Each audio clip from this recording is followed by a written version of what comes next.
მოგესალმებით, მე გიორგი ვარ, ეს კი ჩემი არხი MetaMorpoza. დღევანდელ ვიდეოში გასწავლით თუ როგორ უნდა შექმნათ ვებკამერის ანიმაციური ჩარჩო, ეგრეთ წოდებული ფრეიმი, რომელსაც გამოიყენებთ ობიეში live stream-ზე ან ასე შემდეგ. ამ ყველაფერს დანიშნულებას თავად მოუძებნით. ახლა გადავინაცვლოთ კომპიუტერში, რადგან ვიდეო ძალიან არ გაგვიგრძელდეს. გავიაროთ ის საფეხურები, რაც საჭიროა ამ ჩარჩოს შესაქმნელად და ამ ეფექტის მისაღწევად და ერთად ვნახოთ თუ რას ვაკეთებთ და რატომ ვაკეთებთ. აქ არის მოთავსებული ორი დაზიპული ფაილი. პირველი არის Mac-ის მომხმარებლებისთვის, მეორე არის Windows-ის მომხმარებლებისთვის, სადაც არის განთავსებული ის პლაგინი, რომელსაც მე თქვენთან ერთად დავაყენებ. ეს არის საბერის პლაგინი, რომელიც არის ოფიციალურად ლიცენზირებული და უფასო, რომელსაც მე შემდეგ ავტვირთავ და გადადებ. დავაყენოთ ერთად. გავიაროთ ყველა სტანდარტული საფეხური, დავეთანხმოთ install. როგორც ხედავთ, აყენდა, წარმატებით დავაწვეთ finish. ამის შემდეგ გავთიშოთ და ჩავრთოთ Adobe After Effects-ი.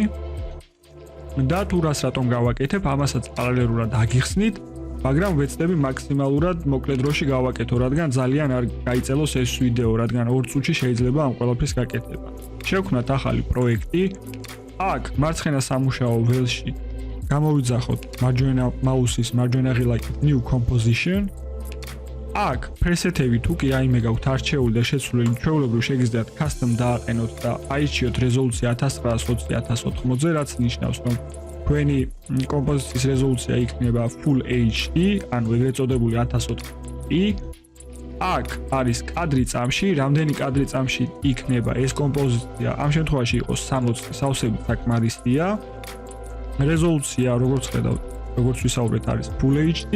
ეს არის ხანგრძლივობა და ხანგრძლივობა იყოს 10 წამი, მეტი არ არის საჭირო, რადგან როდესაც ჩვენ ამას შევინახავთ და შევიტანთ ობიეში, გამოვიყენებთ loop ფუნქციას, რაც იმას ნიშნავს, რომ ყოველი 10 წამის მერე, როდესაც ანიმაცია დასრულდება იმ უშუალოდ ფრეიმის, იმ ჩარჩოსი, რომელსაც ჩვენ შევქმნით, ავტომატურად პროგრამა თვითონ გაამეორებს და არ არის აუცილებელი შევქმნათ დიდი ხანგრძლივობის ფაილი, რომელიც შეიძლება 8 გიგაბაიტამდე ავიდეს და უბრალოდ ფუჭად დავკარგავთ მეხსიერებასაც, რენდერსაც დიდი ხანი დაჭირდება და არ გჭირდება, აქვს ეს ფუნქცია OBS, შეგვიძლია ავტვირთოთ 10 წამიანი ანიმაცია, შემდეგ loop ფუნქცია გამოვიყენოთ და მუდმივად იტრიალებს ეს ჩარჩო, რომელსაც ჩვენ შევქმნით.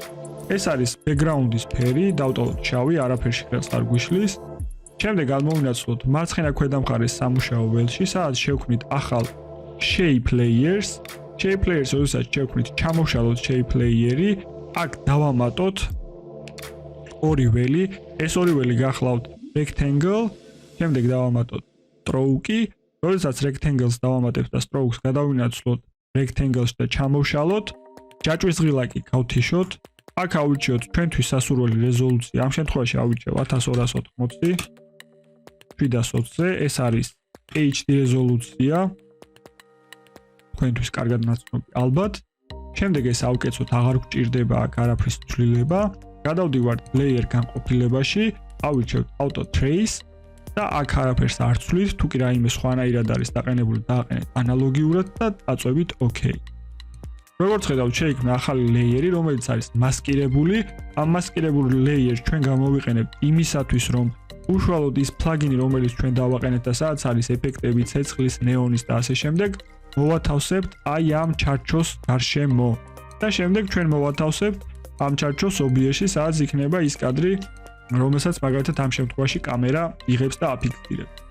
ახლა გადავინაცვლოთ მარჯვენა მხარე, სადაც არის ეფექტების და პრესეტების პანელი. თუ ასე იქნება, დააწვევით მაუსის მარცხენა ღილაკს ერთხელ და ჩამოიშლება ეს ველი და აქ არის საძიებო ველი, სადაც ჩაწერთ saber. ეს არის იმ პლაგინის დასახელება, რომელიც წეგან დავაყენეთ. აქ დავაწვევით ორჯერ. და როგორც ხედავთ, გამოვიდა ამ შემთხვევაში ნეონის ეფექტი. ახლა იმისათვის, რომ აქ ამასკირებულ stroke-ში მოვაქციოთ ეს საბერის ეფექტები და პრესეტი და რა თქმა უნდა, აგრეთვე ანიმაციის ფუნქციაც მიენიჭება, გავაკეთოთ ასეთი რაღაც. ჩამოვდივართ customize core და აქ საბერის ნაცვლად core type-ში, core-ის ტიპში ვირჩევთ layer mask.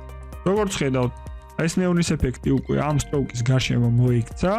რადგან მასკირებული გქონდა, გამოვიყენეთ layer mask. აქ ვირჩევთ presets, უშუალოდ იმ ეფექტს, რომელიც გვინდა რომ გქონდეს, ამ შემთხვევაში ეს არის ნეონის ეფექტი, აი თუ ვამოძრავებთ, მინიმალურად შესამჩნევი იქნება ეს ნეონის ეფექტი. თუ ავირჩევთ მაგალითად ენერგიის ეფექტს, აი როგორც ხედავთ, როდესაც ვამოძრავებთ, არის ცვლილება. კიდევ აქ არის ბევრი სხვადასხვა, ეს უშუალოდ თქვენთან შეგიძლიათ შეცვალოთ, აქედან ხდება ფერის ცვლილება. ორი მნიშვნელოვანი რაღაც, ეს არის glow-ს ინტენსიურობა, აი რაც აქ არის გარშემო და core size-ის ინტენსიურობა და ზომა. მოდი ავირჩიოთ აქ რამე ისეთი, რაც უფრო შესამჩნევი იქნება.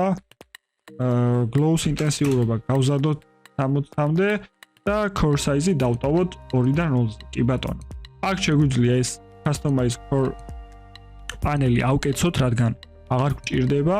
შემდეგ გადავიდეთ render setting-ებში და აქ აუცილებლად კომპოზიციის setting-ებში უნდა აირჩიოთ გამჭვირვალე, რადგან აი ეს უკანა მხარე მთლიანად, სადაც ახლა უკანა ფონია, იყოს გამჭვირვალე და გქონდეს მხოლოდ აი ეს ჩარჩო, რომელსაც აქვს ეს ეფექტი, ეს energize-ის ეფექტი. ახლა აქ ჩვენ შეგვიძლია გამოვიყენოთ alpha mode-ში, გავუკეთოთ მასკირება glow-ს და როგორც ხედავთ, ის დამატებითი რაც იყო და გავუკეთეთ მასკირება, glow-ს ყველაფერი მოექცა შიგნით. სულ ამით დასრულდა ამ კონკრეტულ შემთხვევაში არ ჩარჩოს შექმნა, მაგრამ კიდევ ერთი რაღაც გაკეთება შეგიძლიათ, რომელსაც ახლა გასწავლით მე თქვენ, შეგვიძლია თითოეულ ამ ჩარჩოს კუთხეებს მივანიჭოთ სხვადასხვა ფერი. იმისაც რომ სხვადასხვა ფერი მივანიჭოთ, აქ საბერის ნაცვლად ჩავწეროთ 4-იანი და ტირე და გამოვიყენოთ 4 ფერის გრადიენტი. თუ ორჯერ დავაწვევით ჩვენ, აი როგორც ხედავთ, ის ფერები, რომელიც არჩეული იყო სტანდარტულად ამ color gradient-ში, მიენიჭა უკვე უშუალოდ ამ ჩვენს ჩარჩოს. აქ blending mode-ში არ დაგავიწყდეთ, რომ აირჩიოთ აუცილებლად color-ი, ტიპში, blending mode-ის ტიპში აირჩიოთ color-ი და როდესაც ვამოძრავებთ მაუსის კურსორს, როგორც ხედავთ, ცვლილებაც ავტომატურად ხდება. თუ გსურთ ფერის ცვლილება, გახსნით ჩვეულებრივ მაგალითად დადგებით ყვითელზე და აირჩევთ პირობითად, აი მაგალითად ავირჩიოთ ეს ფერი, შემდეგ მწვანე ფერის ნაცვლად ავირჩიოთ მაგალითად გვინდა რომ მწვანეს ნაცვლად იყოს ლურჯი. აქ პინკის ნაცვლად გვინდა რომ იყოს მაგალითად აფილოსფერი და როგორც ხედავთ, ფერების ცვლილება ძალიან მარტივად მოხდა. აქ კიდევ ერთხელ ვიდრე შეინახავდეთ ამ კომპოზიციას, გადაამოწმეთ რამდენად კარგად არის ყველაფერი, იმიტომ რომ რენდერს გარკვეულწილად თავის დრო ჭირდება და ისევ ახლიდან არ იწვალოთ. დააკვირდით, აირჩიეთ თქვენთვის სასურველი პრესეტი. აქ იმ შემთხვევაში შეგიძლიათ პირდაპირ ერთი ფერი აირჩიოთ, თუ ამ 4 ფერის color gradient-ს აღარ დაამატებთ. აქ აუცილებლად composite setting-ებში და ეს composite setting-ები render setting-ებიდან ჩამოშალოთ, აქ არის ეს უნდა აირჩიოთ აუცილებლად transparent, ანუ გამჭვირვალე, mask glow შეგიძლიათ აირჩიოთ, შეგიძლიათ არ აირჩიოთ და გათიშოთ. ამ შემთხვევაში მე ავირჩევ, რადგან არ მჭირდება ამ ხელა ეფექტი. და აქ blending mode-ში, როდესაც 4 ფერის gradients დაამატებთ, აუცილებლად უნდა აირჩიოთ color.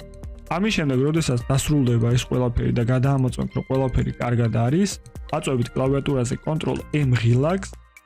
შემდეგ best setting-ებში არაფრის ცვლილება არ გიწევთ, მაგრამ მაინც შეგიძლიათ გადააკონტროლოთ. აქ ეს არის რეზოლუცია, იმ კომპოზიციის რეზოლუცია, რაც ჩვენ თავიდან შევქმნით, უპირველად ეს არის Full HD რეზოლუციის.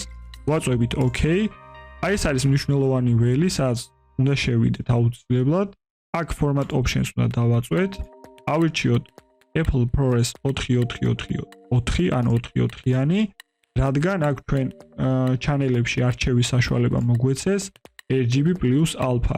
RGB+alpha რას ნიშნავს? როდესაც თქვენ RGB+alpha ჩანელს ინახავთ და შემდეგ დაარენდერებთ ამას, ნებისმიერ ვიდეოზე, სადაც არ უნდა მოაქცევთ ეს ჩარჩო ზევიდან, იქნება გამჭვირვალე და შეძლებთ გამოიყენოთ ნებისმიერ შემთხვევაში და მასში მოათავსოთ ნებისმიერი ანიმაცია თუ უშუალოდ მაგალითად ამ შემთხვევაში კამერის ის კადრები, რასაც ეს კამერა იწერს, ან live რეჟიმში გადის სტრიმზე, OBS-ში. აქ ყველაფერს დავტოვებთ ანალოგიურად, როგორც არის და დავაწვევით OK. აქ შემდეგ დავაწვევით და კომპოზიციას დავარქმევთ სახელს, მაგალითად MetaMorpoza ვიდეო. დავაწვევთ save. და ამის შემდეგ ვაწვევით renders და ეს ანიმაცია, რომელიც ჩვენ გავაკეთეთ და ეს ჩარჩო შეინახება. მე დავაწვევი ახლა renders, ვიდეოს დავაპაუზებ და როდესაც მივახლოვდება 100% და დასასრულს, შევიტან ამ ყველაფერს აუცილებლად თქვენთან ერთად OBS-ში და ვნახავთ თუ რა ეფექტი ექნება. ამ შემთხვევაში ჩვენ გვაქვს ეს ჩარჩო, რასაც OBS-ში ხედავთ და სადაც ჩემი კამერის კადრი იქნება მოთავსებული. და ამ ჩარჩოსაც დავამატებთ თქვენთან ერთად loop ფუნქციაში ჩაურთავ და ვნახოთ თუ როგორ გამოიყურება შესაბამისად დავაპატარავთ კიდე. როგორც ხედავთ, რენდერი დასასრულს მივახლოვდა. ახლა ვნახავთ ერთად თუ როგორ გამოიყურება ჩვენს მიერ შექმნილი ჩარჩო, ანიმაციური ჩარჩო.